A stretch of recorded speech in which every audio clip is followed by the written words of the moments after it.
Não é nem um time de futebol, um time de debate de 500 pessoas. Amém? Eu profetizo sobre a vida do Antônia e o Marcos, filhos e filhos, para que eles possam povoar aqui a igreja. Que o Marcos tenha mais uma galera junto com a Jéssica. Receba, Jéssica. Que você tenha vários carequinhas em casa, parecendo o Marcos, um dedão com olhos e boca. Em nome de Jesus. Tenham filhos. O mundo faz filhos o tempo todo. As pessoas ruins não param de se reproduzir, que as pessoas boas se reproduzam bastante. E que o Rodolfo tenha mais 4 filhos, fora netos e bisnetos e trisnetos. Amém por isso? Bom, e que eu tenha uma galera também, né, rapaziada? Que eu tenha, sei lá, uma pancada de gente. Meu filho prega, o outro filho aceita Jesus, o outro passa salva, o outro dizima, o outro fica lá fora evangelizando. Que eu tenha muitos filhos também. Infelizmente, só gerei filhos na fé e eles não me consideram como pai no dia dos pais. Mas que Deus abençoe muito a vida dessa galera aí, que o Senhor nos pegue na curva, Pai. Amém. Isaías capítulo 55. Isaías 55.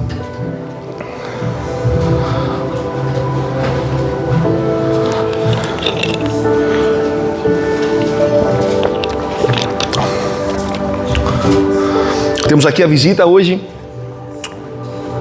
de 2 pessoas que vieram, sabe com quem? Com o nosso irmão Will. Você pode dizer glória a Deus por isso, irmão? Qual é o nome deles, Will? Cássia e Carlos. Cássia e Carlos. Sejam muito bem-vindos aqui. Em nome de Jesus. Vocês estão na casa de Deus. É um lugar altamente democrático, onde nós somos todos iguais. Aqui não é um ambiente de igualdade. Aqui é um ambiente de equidade. Para uns Deus dá mais, para outros Deus dá menos, para colocar todos no mesmo patamar, na mesma medida. Que vocês se sintam realizados em Deus, aqui no nosso meio. Isaías 55, 1, vamos ler. Ó vós, todos os que têm sede, vinde às águas, e os que não têm dinheiro, vinde. Comprai e comei. Sim, vinde, comprai sem dinheiro e sem preço, vinho e leite. Deixa eu pegar na minha Bíblia. Verso 2 diz assim: por que gastais o dinheiro naquilo que não é pão, e o produto do vosso trabalho naquilo que não pode satisfazer? Ouve-me atentamente e comei o que é bom, e a vossa alma se deleite com a gordura. Inclinai os vossos ouvidos e vinde a mim ouvir, e a vossa alma viverá. Porque convosco farei uma aliança perpétua, dando-vos as firmes beneficências de Davi. Eis que eu o dei por testemunha aos povos, como líder e governador dos povos. Eis que chamarás a uma nação que não conhece, e uma nação que nunca te conheceu. Aleluia. Correrá para ti, por amor do Senhor teu Deus e do Santo de Israel, porque ele te glorificou. Buscai ao Senhor enquanto se pode achar, invocai-o enquanto está perto. Esse texto é um texto que é uma sequência de 3 capítulos. Eu não sei se você sabe, um dos textos mais claros que revelam a realidade de um Messias que se manifestaria, não com o arquétipo ou o jeito que os romanos acharam que Jesus deveria se manifestar. Na concepção deles, Jesus deveria se manifestar como um libertador. Imagine que o Império Romano, ele fosse um valentão, e de repente do céu viria o Messias, mais forte que esse valentão, e faria com que esse valentão fosse vencido, derrotado. Na realidade, Jesus Cristo decepciona, porque Jesus Cristo não vem forte, como um homem musculoso e poderoso. Jesus Cristo não vem de uma família poderosa de seu tempo. Deus escolhe, de um modo claro, colocar o seu filho nas mãos de pessoas simples e trabalhadoras.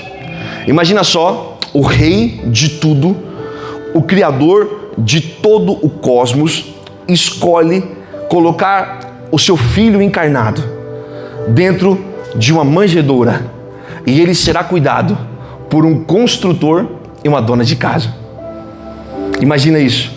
Filipenses capítulo 2, versículos 5, 6, 7, 8, 9, 10 e 11 diz: que de sorte que haja em vós o mesmo sentimento que também houve em Cristo Jesus, porque estando na forma de Deus, não usou por usurpação o ser igual a Deus. Antes, aniquilou-se a si mesmo e assumiu a forma humana. E estando na forma humana, humilhou-se a si mesmo. E foi obediente até a morte e morte de cruz. Por isso que Deus Pai o exaltou soberanamente.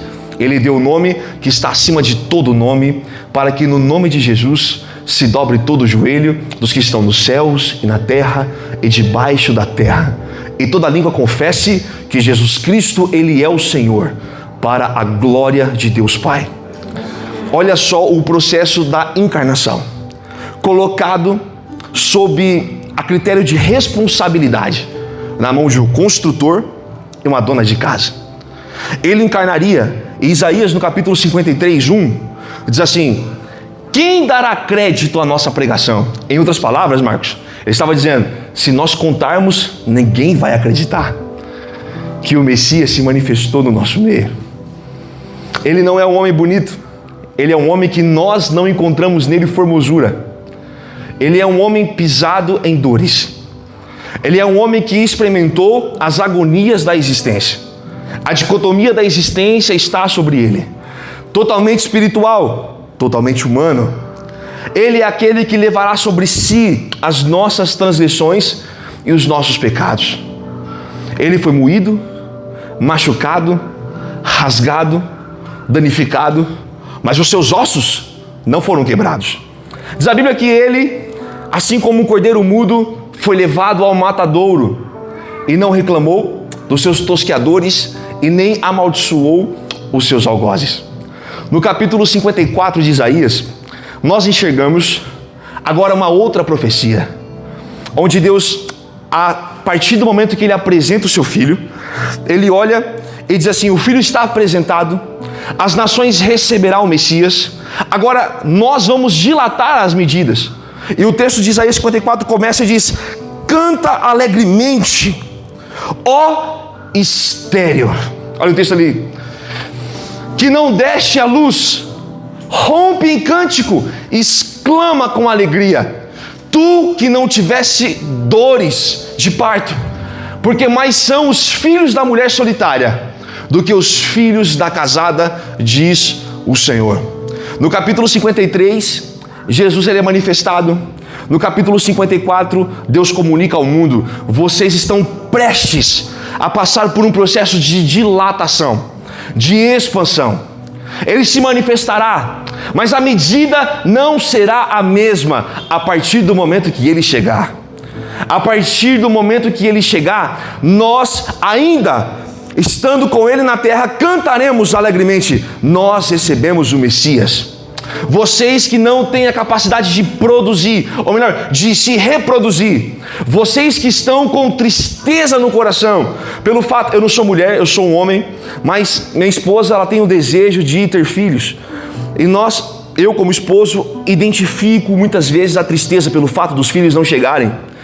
Agora imagina numa cultura onde não ter filhos era um motivo de vergonha. A tristeza é tão grande que nós temos um capítulo dedicado a Ana, onde diz: Ana não tinha filhos e isso para ela era um motivo de escárnio. Nós estamos falando de pessoas entristecidas pelo simples fato de não poderem se reproduzir. Deus está dizendo: quando o Messias foi anunciado, digam àqueles que não têm a capacidade de sorrir de novo, que quando ele chegar, nós cantaremos, porque nós vamos poder gerar novamente. Todo o processo de estagnação é rompido. Todo o processo de amargura é danificado, é esculachado perante ele. No capítulo 55, onde nós lemos: a partir do momento que as medidas são expansionadas, a partir do momento que o Messias é declarado, nós temos agora uma outra realidade. Isaías 55:1 diz assim: vocês, todos os que têm sede. Isso é interessante, porque nós nem sempre pregamos para pessoas que têm os problemas que nós temos. Talvez se eu falasse assim, ó, Deus irá abençoar a sua vida financeira. Quem é que recebe essa bênção? Acho que todos, não? Deus irá abençoar a sua vida financeira. Acho que todos, sim ou não? Mas tem pessoas que não tem problema nenhum financeiro não, cara. Essa pessoa está com a sua saúde financeira no topo. Igual o irmão Marcos, por exemplo. Se eu falar assim, Deus irá abençoar a sua saúde, quem é que recebe essa bênção? Ok. Mas tem pessoas que não estão sem dinheiro, e não há pessoas que também estão sem saúde. Tem dinheiro, tem saúde. Quem aqui receberia a bênção? Deus irá abençoar o seu casamento. Amém? Eu brinco com essa mulher direto. Eu e ela nós temos um atrito constante. Eu sou casado com ela há 10 anos, há 9 anos que eu não aguento olhar para a cara dela. É tipo isso, não? Pois é, tem cara que não precisa, porque o casamento dele está em dia. Só que por que é que nós que estamos aqui, muitas vezes identificamos problemas na vida de outros através da nossa ótica? Por exemplo, o cara é bilionário, não faz sentido ele se matar não. O cara tem uma família linda, por que é que ele pulou da ponte? O cara não tem problemas visíveis, por que é que ele desistiu de tudo? O casal era tão bonito, por que é que eles se separaram? Nós estamos falando de um Cristo que está para além das nossas debilidades. Deus está dizendo, há uma espécie de sede que não é preenchida apenas por bênçãos. Há uma lacuna no seu coração que só pode ser preenchido pelo nosso Deus.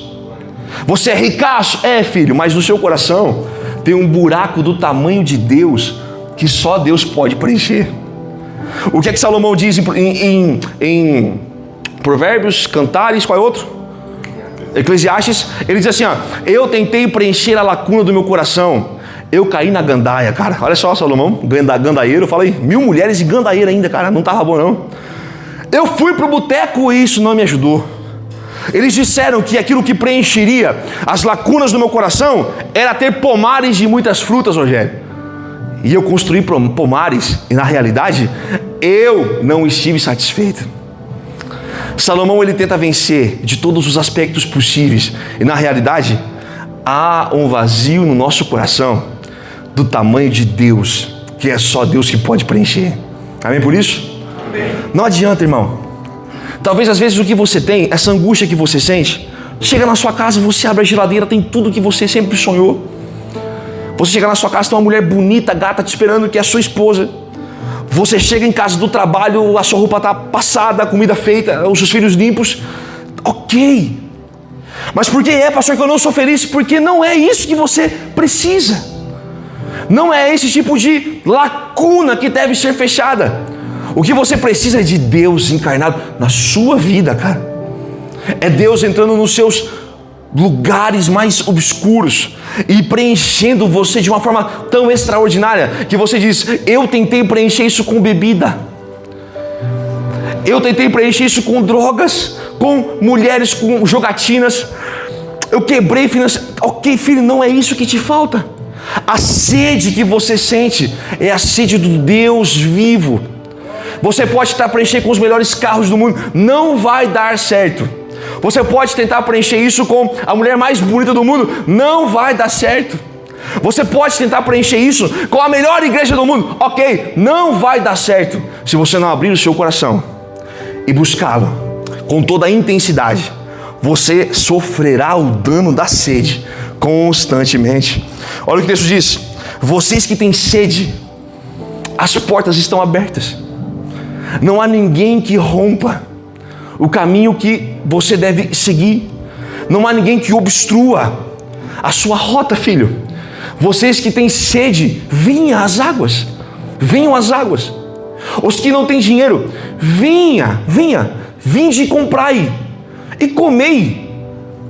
Vinde. Eu sei, uma vez, uma tribo indígena saiu do seu lugar de origem e foi conhecer a cidade grande. Não sei se você já ouviu essa história, mas eu quero compartilhar com você. ela chegou na cidade grande e de repente ela foi numa feira. Aquelas feiras que a gente vai comer aquele pastelzinho. Amém por isso, irmão? Você que não gosta de pastelzinho, não, irmão, eu vou orar por você agora que Deus vai tirar esse capeta da sua vida. Aquele pastelzinho assim com vinagrete, irmão. Que você puxa o queijo assim, o queijo chega a fazer um U. Sabe como é que é, não? Você puxa assim, o queijo desce. Deus, fiquei tudo arrepiado agora falando isso aí. Ó. E quando as pessoas chegaram ali, os indígenas chegaram, eles viram aquele pomar, cara. Cheio, aquelas bancadas que pareciam um pomar, cheio de laranja, de lixia. Fala outra fruta aí, Rodolfo. Caju, outra. Maçã, Rodolfo. Fala. Manga, laranja. Fala outras aí. Blueberry, kiwi. As gôndolas cheias daquilo. Alface. Agora vai, amor, fala uma folha aí.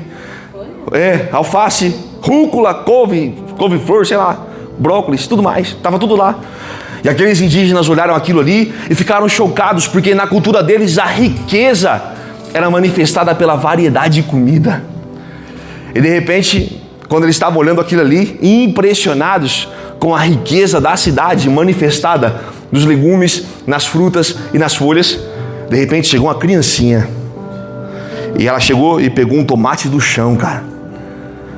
E ela pegou o tomate, passou na roupa e começou a comer. O índio olhou para uma das pessoas que levaram ele até a cidade e falou assim: por que a criança não come uma fruta bonita como aquelas que estão na gôndola? A única coisa que a pessoa conseguiu responder foi: é porque ela não tem dinheiro para poder comprar. Os índios, eles agradeceram o convite e foram embora. Muitas vezes nós não temos dinheiro para acessar coisas, e principalmente as riquezas. Em outra percepção do céu, existem coisas extraordinárias, gôndolas cheias de delícias. Mas se a moeda para acessar é critérios morais, eu sou empobrecido, eu não consigo acessar. Deus está dizendo: não há restrições para você acessar tudo, filho. Venha e compre, sem dinheiro. Compra e come, sem recursos. Não há nada que vai te impedir. A sua conta já está paga. O Messias anunciado, as tendas alargadas, agora é uma nova realidade. Venha, compre e coma. O texto continua dizendo, versículo 2: por que gastai o dinheiro com aquilo que não é pão e o produto do vosso trabalho naquilo que não pode satisfazer? Ouve-me atentamente e comei o que é bom, e a vossa alma se deleita com a gordura. Isso aqui é loucura, né, meu irmão? Fala a verdade. Quem gosta de churrasco aqui? Aleluia. Você gosta não, irmão? Eu gosto de churrasco. Eu não fiquei desse tamanho aqui comendo repolho, né, irmão? Marcos, fala a verdade. Não há nada melhor do que a ponta de peito assada. Fala a verdade, irmão. E irmão Marcos, ficou arrepiado aí também ou não? A sobrancelha ficou em pé, não? Não há nada melhor que a pontinha de peito, irmão. Como diz aquele rapaz lá, né? Que enganou todo mundo. Uma picanhazinha passada na farinha. Fala a verdade. Com a pimentinha. Fala a verdade. Rapaz, confiar em Deus é isso. É você não ter acesso a nada. Todavia, não ser obstruído de experimentar tudo. Eu não tenho como chegar sozinho, Efraim. Mas nada me impede.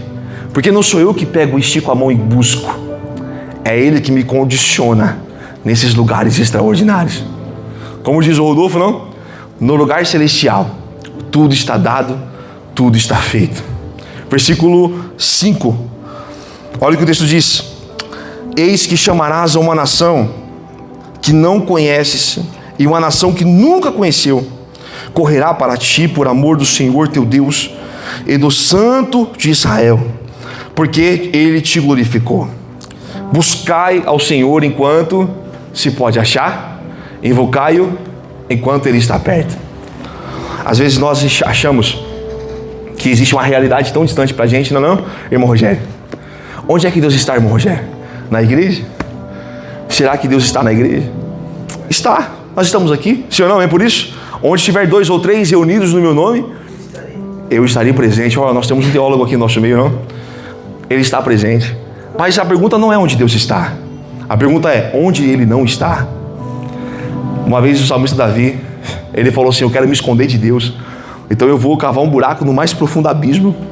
E de repente, quando ele chegou lá, Deus estava lá. Quando ele cavou cavidades nas montanhas e conseguiu escalar, chegou lá no topo, Deus estava lá. Uma vez um homem de Deus, já estou encerrando, um homem de Deus, poderoso, acabou de vencer no Monte Carmelo 850 falsos profetas. E de repente ele vai e desce do monte, e uma mulher fala assim para ele, chamada Jezabel: Elias, você está vencido, viu? Você vai morrer e eu vou acabar com a sua vida mesmo. Sabe o que ele faz, irmão? Depois de uma grande vitória, ele sai derrotado. Ele sai correndo, ele se esconde. O anjo chega perto dele, dá pão para ele comer. Ele come o pão, bebe o vinho, bebe a água. Ele corre, ele vai, e de repente ele chega na caverna. E na caverna, escondido, pedindo a morte, dizendo: Deus, eu quero morrer. Diz a Bíblia que Deus, ele aparece e diz assim: Elias, o que fazes aqui, Elias?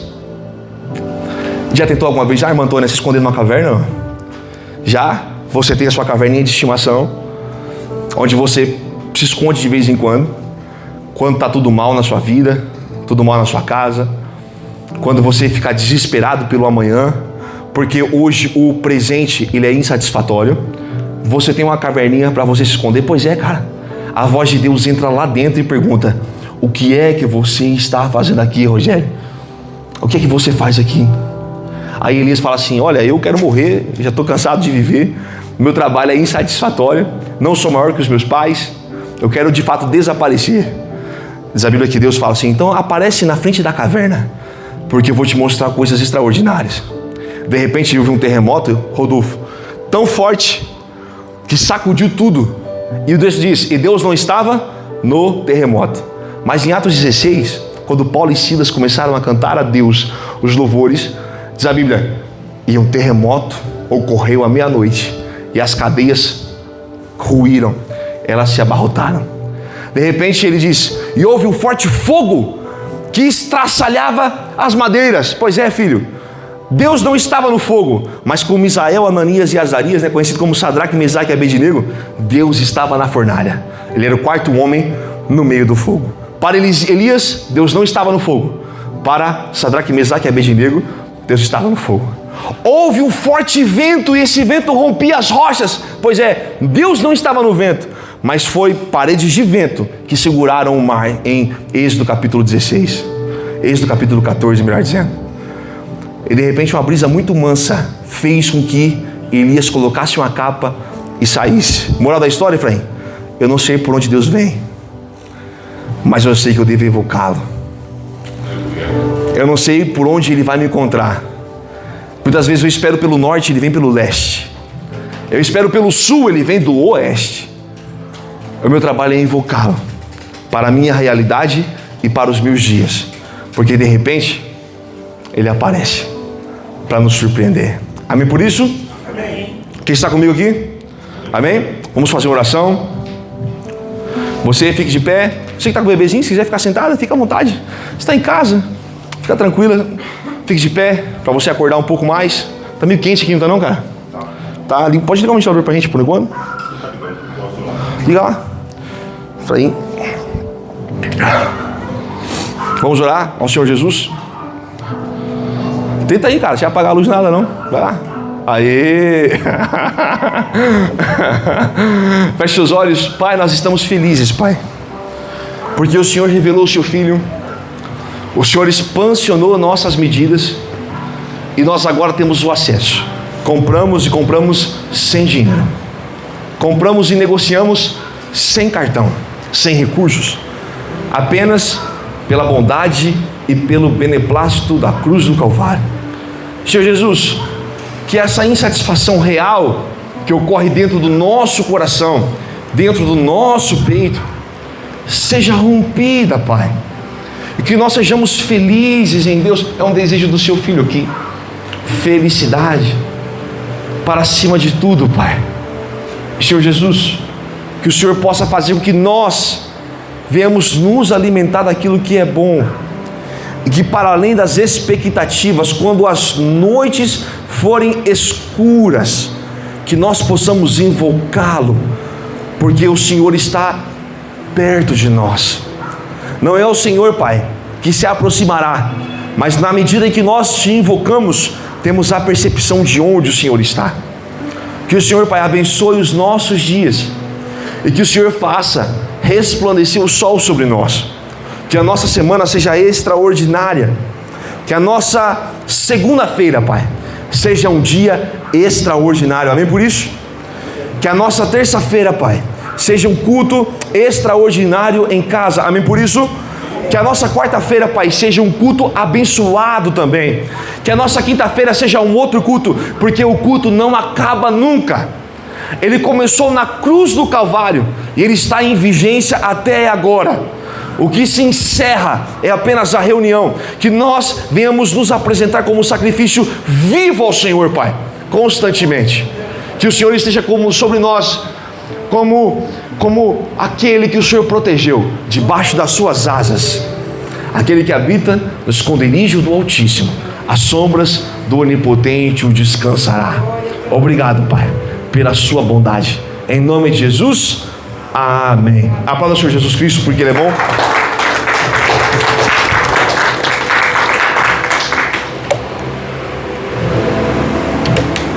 Quarta-feira temos culto aqui. Quarta-feira temos um culto abençoado.